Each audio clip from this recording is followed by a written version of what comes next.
Alhamdulillahi Rabbil Alamin. Wassalatu wassalamu ala ashrafil mursalin Muhammadin sallallahu alaihi wasallam. Aywa alhamdulillahi an bɛ Ala fo k'a barikada k'a fɔ silamɛ bɛɛ lajɛlen ma Mali kɔnɔ ani Mali kɔ kan ko assalamu alaikum. Bi an nana daayira kɔnɔ tuguni k'a sababuya kɛ kaloko ye.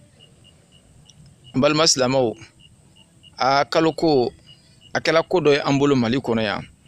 Ne yɛrɛ kɔni tununa fo ka tunu ko dan, wa maa baden de tununa.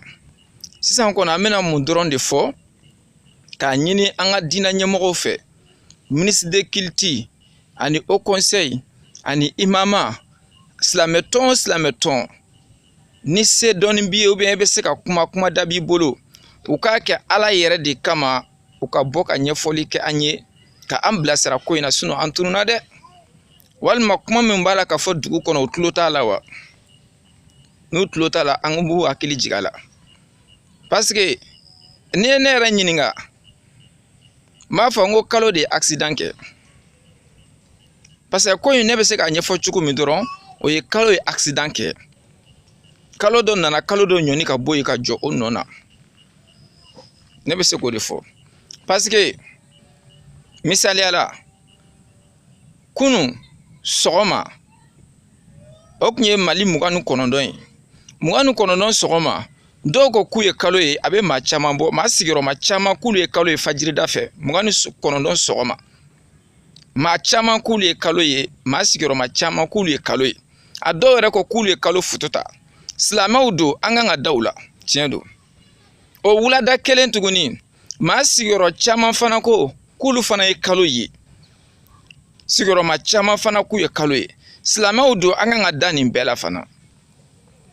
Donc an b'a kɛ cogo di? An dun laadala, an ma deli k'a ye, an ma deli k'a mɛn k'a fɔ kalo tile 29 sɔgɔma ko kalo bɛ ye. An b'a fɔ n k'a tɛ kɛ dɛ, nka an ma deli k'a mɛn, an m'a ye fɔlɔ. A t'an ka dɔnniya kɔnɔ. An ma deli k'a mɛn, an ma deli k'a ye k'a fɔ ni kalo fana yela sɔgɔma ko wulada kelen kalo kelen bɛ jɔ. An m'a mɛn, an m'a ye. Mais an m'a fɔ k'a tɛ kɛ dɛ, parce que diɲɛ don o don tulo bɛ taa kalanso kura di. Ala ko wa ma utitu minal ilmi illa qalil. Ko dɔnni fitinin dɔrɔn de dilan adamaden aw ma. Wala an bɛ se ka sigi ni ko bɛɛ a bɛ se ka kɛ. O de kosɔn ne yɛrɛ nana bɔ sisan kamanagan bolo fo an ka nin ko ɲɛɲini, k'a ɲini diinɛ ɲɛmɔgɔw fɛ u ka nin ko u k'a ɲɛɲini kosɛbɛ. Ko in kana to tan dɛ. Ni accident kɛla moto fila ni ɲɔgɔn cɛ, constat de bɛ kɛ. Ni accident kɛla mobile fila ni ɲɔgɔn cɛ, constat de bɛ kɛ. Wa nin ye accident kɛ ni Mali kɔnɔ dɛ. Accident lunaire. Kalo fila ni ɲɔgɔn cɛ accident kɛla, kalo ye accident kɛ. Fo constat ka kɛ de. O constat diinɛ ɲɛmɔgɔw ka bɔ. Mɔgɔ minnu k'u ye kalo ye sɔgɔma n'a bɛ sigiyɔrɔ caman bɔ ka ci bila télé ni arajo la, a ye bɔ ka na, a ye kalo ye cogo di? Ka a ko fɛsɛfɛsɛ. Minnu fana k'u ye kalo ye wula fɛ, o don kelen wula fɛ, kalo kura jɔla o don kelen wula fɛ, k'u fana bɔ ka na, bɛɛ kana sigi ɲɛ gan sali kelen kɔnɔ. Ka météo mɔgɔw wele ka fɛsɛfɛsɛli kɛ kosɛbɛ. Fiku dɔnnaw ni kitabu dɔnnaw ni dolo dɔnnaw ka wele kana sigi kɛnɛ kan. Nin ko ka fɛsɛfɛsɛ dɛ. Sabu nin ye ko belebele de ye. Walima Ala ye kabakoba dɔ de kɛ Mali ye, a ma kɛ diɲɛ si ye, miracle ye nin ye dɛ, nin ye mujiza ye walima kɛrama don. An t'a fɔ mujiza bilen, sabu ko ni kira ni nabi ɲumanw tɛ ko mujiza tɛ, ko kɛrama. A bɛ se ka kɛ karama dɔ ye dɛ. An ma se k'a dɔn, f'a ka ɲɛɲini de. Kalo ka accident kɛ, kalo tile 29, kalo ka bɔ sɔgɔma, o wulada kelen kalo kura ka jɔ. Nin y'an siɲɛ fɔlɔ ye k'a mɛn dɛ. An bɛ fɛ a ko ka fɛsɛfɛsɛ. Maa min bɛ se ka nin fɛsɛfɛsɛ bi o ye diinɛ ɲɛmɔgɔw ye. U ka groupe fila bɛɛ wele parce que n'a ko minnu ye kalo ye wula fɛ k'an ka da u la. Silamɛw don, k'an ka baara kɛ n'a ye. Tiɲɛ don an bɛ da la. Minnu fana ye kalo ye sɔgɔma fana, silamɛw fana don, mun an tɛ da o fana na? An tɛ se k'a fɔ an bɛ da dɔw la ka dɔw to yen dɛ. Parce que ninnu ka kalo ye bɛ arranger, an bɛna dumuni kɛ. Ninnu ka kalo ye o tɛ arranger, an tɛna dumuni kɛ, an bɛ sun don. An tɛ taa o sira kan dɛ. An bɛ da o fila bɛɛ la sisan. Wala an b'u fila bɛɛ wele ka na. U bɛɛ b'u ta ɲɛfɔ. Constat de bɛ kɛ. Accident lunaire. Kalo fila ka accident kɛ. Diɲɛ bɛɛ ni Mali tɛ t'o ye. O de kosɔn an ko fereke numéro 2 n k'a bɛ na, a bɛ ɲini ka na dɛ.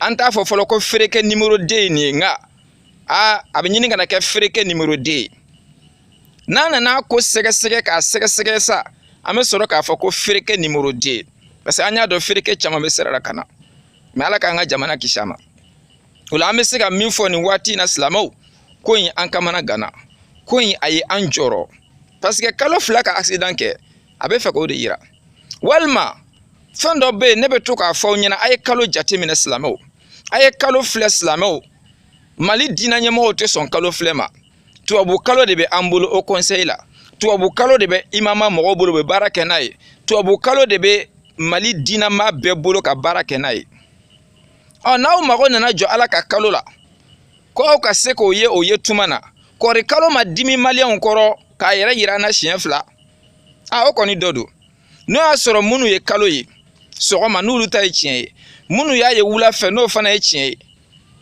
en kalo kelen ka yira an bela chien fla mo la chien fla est-ce que ko re kalo ma dimi malian koro de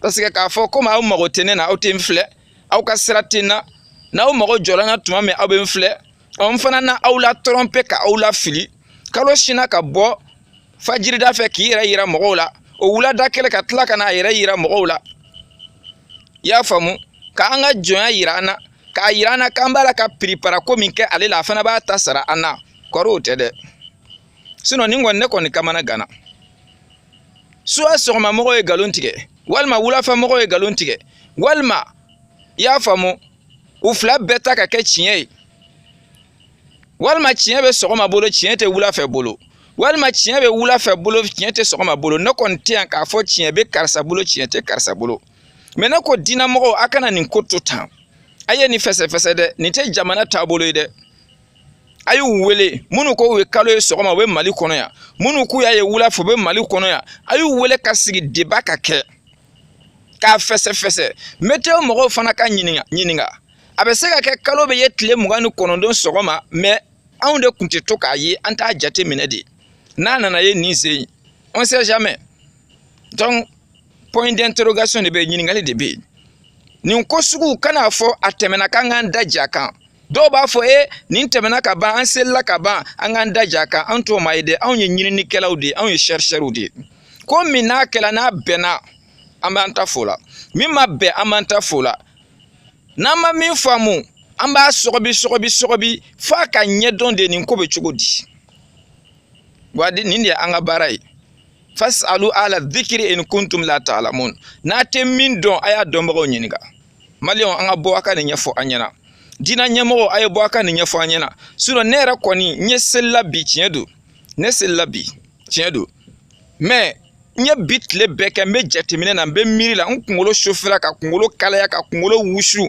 nta do meta yoro kele mina ble nsigi nde fle ngo jonga wuli ka chibla dina nyemo ma wa ai chibla ma de ka bo nyinko ka fese ka bo tele mali la ka nyefo arajo mali mi afo ka bo ka nyefo mune na ni problem yi wala ma do de galon tigewa jonu de galon tige akoka nyedon wala sa chien wala ta mine choko ka sorala ko min doni flala ni do be kalo e sogoma do ba ye wula fe ni fana kokora jamana nkono de accident lunaire kalo ka accident ke dien beto me fo mali kono ça c'est freke bugu numéro 10 abe yini kana ka numéro 2 de anye freke bugu numéro 1 abe yini kana ka de ala kanisa ababe islami ala ka sankorota kafir ala ka nagashi professeur Ibrahim Sanogo mangando de sera koro megetana téléphone numéro 00223 78 31 05 88 ni comme mon professeur ni fo dans le tableau à folika debabe la porte est ouverte ala kanisa ababe